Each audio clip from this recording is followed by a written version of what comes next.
皆さんこんにちは。今回から新しい企画が始まります。タイトルは世界の英語教育。このシリーズではいろんな国に暮らしている人たちにどうやって英語を学んできたのか、そして学校でどういうふうに英語が教えられているのかっていうのを対談形式で紹介します。で、毎回対談のお相手はですね、DMM 英会話の講師になります。で、この企画はですね、実はずっと昔からやりたかったんですよ。というのも DMM 英会話ってネイティブ以外にノンネイティブの先生たちがたくさんいるんですよね。ただ原則授業の様子を録画しちゃダメなんですよね。だからちょっと実現するの難しいかなって思ってたんですけど、私の方から直接 DMM 英会話さんにですねメールを送って、こういう企画をやりたいんですけど授業の様子を録画する許可をいただけませんかってお願いしたところ協力していただけることになりましたので、この企画が成立しました。本当にありがとうございます。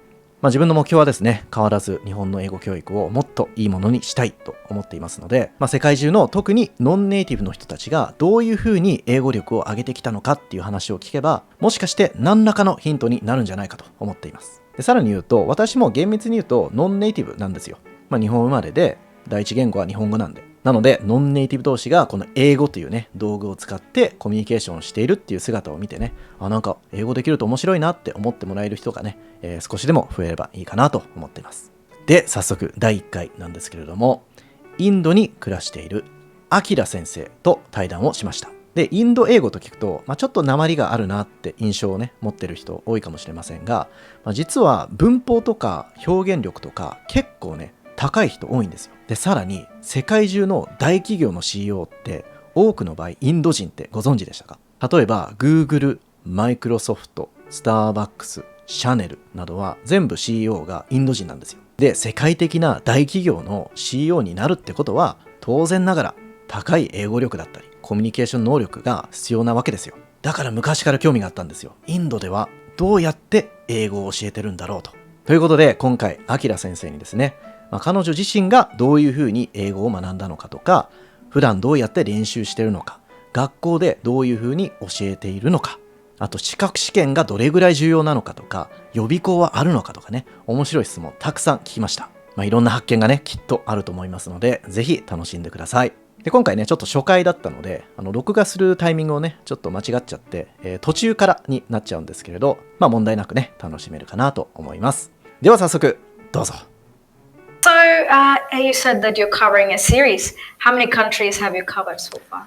I actually haven't done any at all, and this is going to be the very first. Yay, you're starting with me. Yes. Nice. Right. Yeah. So, hopefully this can be like a fun kind of conversation, but it might end up being like an interview. But yeah. Doesn't matter. You can ask me all the questions you want. Great. Thank you so much. All right. So, So Akhila, have you lived in India all your life? Yes, all my life I've been living in India. Yeah. Wow. I've gone to UAE for visits and also to work there in Dubai. But other than that, yes, I've been living in India all my life. Okay, wow. But obviously your English is very fluent. Thank you. Yeah, so how did you learn the language? Before talking about that, I think we should start about how big my country is and how we don't have a national language, and English is the only language which we could use to connect to each other. So English is very important in India and in my country, especially where I'm from. Okay, I'm from a place in India called as Kerala, and in Kerala we speak a language called as Malayalam. And that is my regional language. Right. So, especially in Kerala, English is given more focus in the schools. So, when I was 3 years old, play school, I started learning English even before learning Malayalam. Wow. So in Kerala, the curriculum is very strict. You need to learn English at a very young age because your brain is all tender and soft and you can easily, grasp onto a language. That's what they believe. And it really worked out for me, I would say. Wow. And when I reached high school, that's when I was aware of how my conversational skills are not that great. So I worked on that by talking to more people, trying to engage in conversations and talking to myself also sometimes. Things like that. So yeah, India is a very big country. And if you were to talk to someone else from India and if you were to ask the same question, it would be different for them. Right. Yeah, so Okay, so at your school, what they pretty much taught every subject in English, or that's right. really? Well, again, when we talk about that, it depends. So in India, again, about India, India is a big country divided into 28 states, and each state is governed by their own private government, I mean, state-wise government, and then all these government would come under a central government. So it's up to the state government to decide how the school curriculum should be, what should be taught, what not should be taught, and all that. So in certain states, English is not given that kind of an importance. So children only start learning English, I think, on their 5th grade or something like that. Whereas in Kerala, that's not the case. Kerala, South India. Okay, wow. And what about like within the family? Do you ever speak like English with your family members? No, I never. don't. Okay. Never. It's considered a bit, like a little weird to talk to your parents in English, although there are some people who do that, but we equally give importance to our regional language. So we tend to talk only in our regional language, especially with our close friends and family. Or if the friends are from other parts of India and if they don't know your regional language, English is what we use. Okay, wow. All right. Okay, so all subjects such as like math and science, they were taught in English. And That's right. in addition to that, did you have like English classes? Oh, yeah, that's Oh, right. you did? Yes. Okay. So what Yes, kind of yes. things, like for example, in Japan, like most schools place an emphasis on like reading comprehension. So what about at your school? Like what kind of things did you do? So, well, we started off with the alphabets, and then only after 3rd grade we were introduced to grammar. So till then, I mean, we were taught to make sentences, but we were just reading it out or just copying whatever they were teaching us. But that also kind of worked out for us. So we were not too confused because grammar it can be very confusing. So till 3rd grade, we didn't know much about grammar. And then after 3rd grade, slowly they introduced the idea of grammar, and then they also made us read like reading comprehensions and listening comprehensions and things like that. So that worked out for us. Right. So, but what would you say the schools placed most emphasis on? Like, would it be comprehension or would it be speaking? I think comprehension, reading comprehension. It would have been better if they focused more on, the conversational aspect of English and listening comprehension as well. But reading was given more emphasis, I think. And so most of your exams at school were also like comprehension questions, reading comprehension? Yeah, something like that, yes. Okay. Were you ever like confused because you had to learn probably 2 languages at the same time as you were growing up? Like, Not really, no. okay. Like I mentioned, I learned English even before learning my own mother tongue, that is Malayalam. So, not really. I wasn't really that confused, and it worked out for me, Okay. I would say. That's interesting. Because So- you're too young to know. Oh, I okay. think. Right. So I suppose in my case, so I came into contact with English when I was 3. And up until then, I'd only, I only knew Japanese. But then, for the first maybe 3 or 4 years, I did kind of feel confused. Like, and I would mix up language. I would mix up words from both languages as well. Like when I'm speaking in Japanese, I might not be able to think of a certain word, and I'll substitute it with like an English word. And so that never really happened for you? Oh, well, actually, that's happening to me right now, I would say. Okay. Sometimes I kind of like miss out on a word in my language, and then I'm like, okay, it happens to me now. But I think I never gave it that kind of, importance. So I never bothered about that kind of confusion, probably. Right, That's why I just never really thought about that. But it makes sense.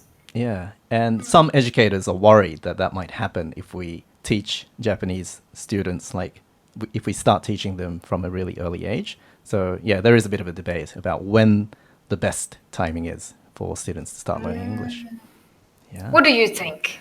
I think, based on my experience, I would say that maybe we should prioritize a student's native language first. And once they have that as a foundation, then they should start learning a foreign language. But the disadvantage is that it might be too late for them to learn like good pronunciation because there's the critical period. Yeah, so it's really tough. I don't know what the right answer is.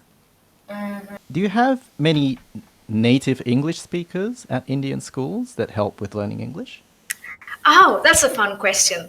So, no, not at all. Really? Not at all. So when I started teaching on DMM, my Japanese learners told me that at school they do have a native English speaker. Yes. I was amazed. We never had anyone like that. Wow. No. We were just on around, and our teachers would just tell us something, and we just learn that. That's what was about it. Okay, so then it must have been quite difficult for some of the teachers to teach pronunciation, maybe? So, if you don't mind me saying something else about Indian English education. So, in India, we have private schools and public schools. So, in public schools, the teachers oftentimes, I could say that their English teaching would not be that great, or they themselves wouldn't know that kind of right pronunciation. So, they tend to teach children the wrong pronunciation. And then the children would just carry it on throughout their life. And so that happens in our country, and especially in the rural areas of India where children have to go to these public schools, their English education would be really bad. They don't get the right education in these public schools for the most part. And again, it depends on the area and the state and all that. So I remember you said earlier that when you grew older, you felt that you didn't have good enough conversation skills. Okay, so and you said that one of the ways that you improved is by speaking to yourself, which is actually something I recommend to my students as well. So, like specifically, what kind of things like do you talk about when you're speaking to yourself? It's a little embarrassing, but when I really liked singing a lot, so. I used to act like I'm some kind of a movie star or something like that, and someone else was taking my interview, and I was like, talking to myself, I did this, I did that. Or even when I was cooking, or when I was trying to do something, I'd just talk to myself. Now we're going to add some sugar, some salt, some pepper. Yeah, but that really worked out for me. Right. It boosted my confidence, and I was just... it worked out for me. So your viewers, if they're watching it, you should try it. Yes, definitely. And I think it's important because the amount of time that you can spend actually speaking to someone is limited. Like, you can't always have someone to speak to, but when you speak to yourself, like you have all the time in the world. So, okay. How big are like English exams? Like you've probably heard of like the TOEFL and the IELTS. Do students study like really hard for exams like those?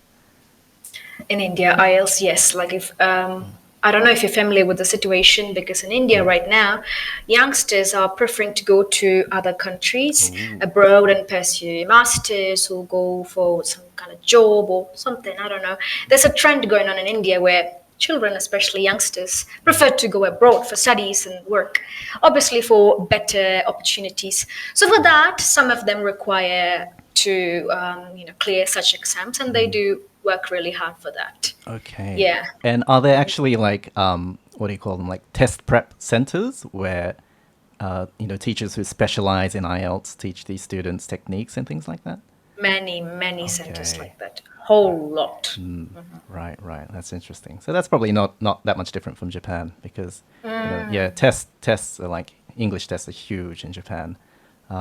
But IELTS is probably not as big as it is in India. We have another exam called the TOEIC. Have you heard of the TOEIC? Yes, that's right. So that's mostly for people who want to, improve their business English. Yeah. Okay. All right. And speaking of your Japanese learners, I'm sure you've taught quite a few Japanese students. So, what would you say? I know they're all different. Everyone's different, but is there anything that you find in common that they might be able to improve? Like what should they do basically to improve their English, would you say? I think the fear of learning English, or let's say, I think there's an inherent fear when it comes to learning English. They think it's a little too hard for them. So sometimes they are not pushing their capabilities. They have to push themselves, I think, sometimes. Yeah, they're a little fearful of learning English. That's what I learned. I've been teaching on DMM almost for 3 years now. So yes, yeah, I felt so. Right. Maybe, yeah, also fearful, and also maybe fearful of not just learning English, but speaking it. Speaking, that's yes. Because, that's what it is. yeah, I get the feeling that a lot of students feel that they have to speak perfectly, like with perfect grammar. They shouldn't make mistakes, and they shouldn't speak until they can speak perfectly. Yeah, so I think a lot of them are afraid of making mistakes. That's right. And sometimes I felt that, again, when we are wanting to improve our spoken English, sometimes when we focus too much on the grammar part of the English, I think we're lagging behind at the end of the day. If we focus on the rules and exclusively on the grammar part only, I think improvement would be a bit slow. That's what I think. What do you think as an English teacher? I think it really depends on the student's objectives. So, if you want to become an English teacher who can explain all the grammar, then it's probably important to learn about the grammar properly. Definitely. But if you're just happy with having, just normal everyday conversations with, another English speaker, then I don't think grammar is important, but I don't think you need to spend too much time learning, all the little details of it. I agree. So I think it's probably all about balance, isn't it? Definitely, I agree there. I think you mentioned earlier that English is very important, especially for people living in your region. So would you say that even like normal jobs require a certain level of English proficiency? That's right. Yes, even a normal job would require. Okay. Since we have about 22 official languages, but not a national language. So if you were to find a job anywhere outside of my state or outside of your regional state, wherever, you need English, because how else will you communicate with the people? Right. So, yeah. Okay. Yeah, I suppose that's what's different with Japan, because in Japan, you don't necessarily need to be able to speak English, because there are lots of jobs that you can do without knowing a single word of English. So maybe, so maybe that's one of the reasons why people aren't motivated to learn the language. Yeah. Yes, and I think you don't need it. You don't need English in Japan. That's right. Because it's just an isolated country. All of them are Japanese people. You speak Japanese. That's enough. Yeah. Whereas in my country, that's not the case. So I feel like a foreigner if I were to go to Delhi, if I don't speak Hindi. Right. What would I do? I need English there. So that's how important it is. So but even though at the moment it's not necessary for most people in Japan, maybe in the future, as our population kind of declines and the economy also shrinks, we're probably going to have to start looking outside. So it probably, it definitely will increase the number of options students have. So hopefully they'll learn English. Of course. Yeah. I think it's all about being motivated and just keeping at it. And that's one thing that I found in my Japanese learners. They're very they always keep at the schedule. They're always appearing for the classes. They're always taking the classes. And when I see their lesson history, they rarely miss any classes. So I like that. That's great. I wish I had that kind of motivation to do things. Yeah, they're very diligent. Yeah. So, but I just wonder, even though they study so hard, a lot of students still aren't very confident in their English abilities. So I'm just wondering, what is it? But I think part of it is, as you said, they should feel more confident when they're speaking, and they need to increase the amount of time that they spend speaking by doing things like speaking to themselves. That's right. That's right. In my country, before this platform, I taught in an Indian platform. So I used to teach only Indian students there. So what I found in my Indian students is that they're really scared to make mistakes. They don't want to make mistakes, so they don't talk. So I actually encourage them to make mistakes, and then I write it down. And then later on after the class, I tell them, okay, you made so and so and so mistakes. So I just want them to make mistakes and just engage in that conversation. And then later on, we can correct it. It's okay. So like you said, it's okay. That confidence is all about the confidence thing. You just have to engage in conversations and make mistakes and then learn to correct it and all that. Yeah. That's how it would help you. Yes. So I think we need a mind shift, I think. We need to change the way we think about thoughts and change the way we approach language, I think. Okay. Japanese learners have been very kind with me. I think they're the best people to work with, actually. They're very kind and they always thank me for my time, and I feel special in the class, actually. Right. Talking to them leaves me Wow. Yeah. That's great to hear. All right. Well, Akhila, thank you very much for your time. And I Yes. hope to talk to you Thank you. again someday. Yes. Okay. All right. Take care. Bye bye. See you. Bye bye. Thank you. はい、いかがだったでしょうか。いろんなね、面白いお話聞けたと思うんですけど、個人的に一番印象に残ったのが、少なくとも、Akhila先生の地域にはネイティブの先生がいなかった。あるいはほとんどいなかったことですかね。だってネイティブがいなかったのに、あれほどのね、英語力を身につけられたのは本当にすごいなって思いますね。相当やっぱり英語に触れてきたんだなっていうのが分かりますよね。彼女が言ってたように、3歳の頃からずっと学校でね、もうほとんど英語で、授業を学んでましたし、であとは独り言もねしてるっておっしゃってましたね。なので、やっぱり必要性っていうのがね、大きなポイントになるのかなって思いました。インドにはいろんな言語があるんで、一つの共通語を学んでると、インドのどこに暮らしてたとしても、通用するっていうことですよね、その英語が。ただ自分の母国語だけだと、自分の地域からちょっと離れたところに行っただけでもう全く通用しなくなるらしいですので、そういう意味でやっぱ英語が必要っていうことですよね。仕事でもある程度やっぱ必要って言ってましたし、でやっぱそれがね、日本との大きな違いかなと思いますね。その英語は別に必要ではないと。日本語さえできれば普通に就職できちゃうんでね。なので英語が必要な環境ではないっていうことは、なんとか自ら必要性を作らなきゃいけないのかもしれませんね。あるいはやっぱ英語を好きになることだと思うんですよ。とにかく長い間続けないと英語力って上がらないんで、長い間続けるためには、必要であるか好きであるかっていうのがポイントになると、個人的には思ってます。でも今後もね、いろんな国の先生に英語の学習の方法をね、聞いていきますので、もしかしたら新たな方法をね、発見するかもしれません。ぜひ楽しみにしていてください。ということで今回はインドに暮らしているAkhila先生との対談でした。何らかのね、参考になったらば幸いです。それでは今回の動画はこれで終わりです。Thanks for watching and I'll see you in the next lesson.